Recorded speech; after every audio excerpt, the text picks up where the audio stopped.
हाय, अब क्या होगा। हम बर्बाद हो गए, किसी को मुंह दिखाने लायक नहीं रहे।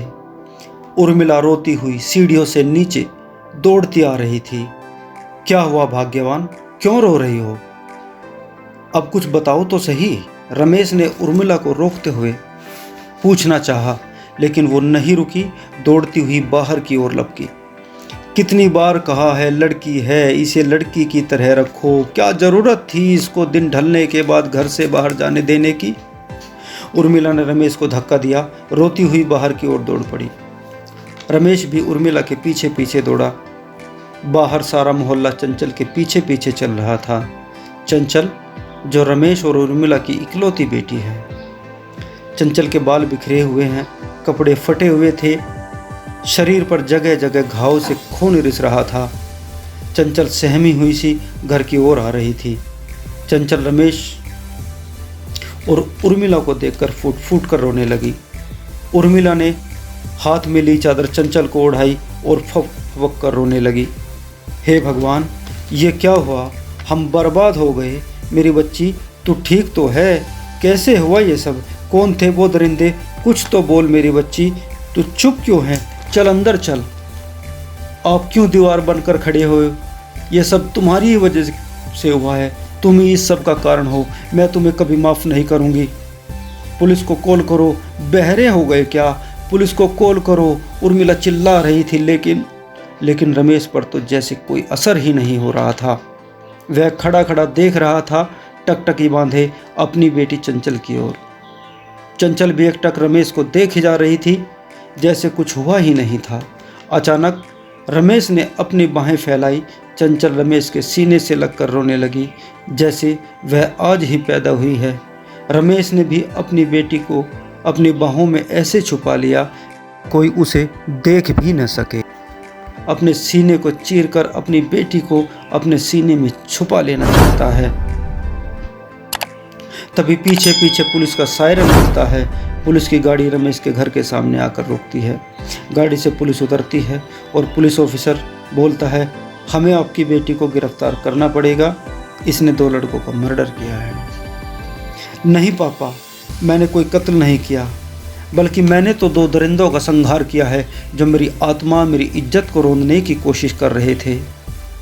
और पापा, आपने ही तो सिखाया है कि जुर्म के खिलाफ आवाज़ ही नहीं, ज़रूरत पड़े तो हथियार भी उठाओ। मैंने वही किया है। वो दोनों मुझे रेप करना चाह रहे थे। इससे पहले वो दरिंदे मुझे नोचते, मैंने उनको सबक सिखा दिया। चंचल रोते हुए अपनी दलील पेश कर रही थी। तूने एकदम सही किया मेरी शेरनी बेटी, यही होना चाहिए था। मुझे तुझ पर गर्व है मेरी बच्ची।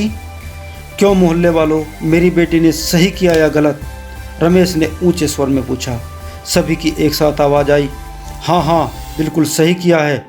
यही होना चाहिए था, यही करना जरूरी था, यही होना चाहिए था। चंचल, देखते हैं पुलिस तुम्हें कैसे लेकर जाती है। हम सब तुम्हारे साथ हैं। चारों तरफ पुलिस के खिलाफ नारे लग रहे थे कि अचानक रमेश ने सबको शांत करते हुए, हम सब साथ हैं और ये लड़ाई केवल मेरी बेटी की लड़ाई नहीं है, इस दुनिया की हर बेटी की लड़ाई है। और हम सब पेरेंट्स अपनी बेटियों के सपोर्ट में खड़े हैं। यही वक्त है, यही वक्त की पुकार है। तू जा मेरी बेटी, मुझे तुझ पर गर्व है। पुलिस अंकल के साथ जा, क्योंकि इनकी भी तेरी जैसी कोई बेटी होगी। इनके साथ तू बिल्कुल सुरक्षित है। तो फिक्र मत करना बेटी, तेरा बाप तेरे साथ है। तूने कोई गलत काम नहीं किया। तेरे पापा तेरा केस भी लड़ लेंगे और तेरी जमानत भी कर लेंगे। शाबाश मेरी बच्ची, मुझे तुझ पर गर्व है। आज तूने मेरा नाम रोशन कर दिया। आज तूने समाज को एक नई दिशा दी है कि बेटियां कमज़ोर नहीं हैं। बेटियों में भी बेटों जितनी ताकत है।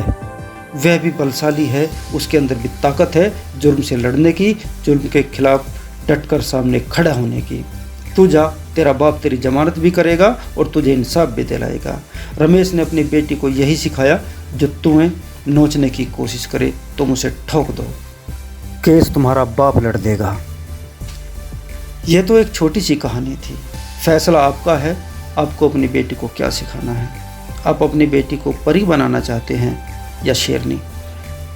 इंतज़ार रहेगा आपके जवाब का, क्योंकि हम एक विचार के तहत बेटियों को सशक्त बनाने की ज़बरदस्त पैरवी करते हैं। इसी विचार के साथ बहुत बहुत धन्यवाद। ये छोटी सी कहानी पसंद आई हो तो लाइक करना, कमेंट करना, शेयर और सब्सक्राइब ज़रूर करना, ताकि मैं आपके लिए ऐसी कहानी फिर लेकर आ सकूं।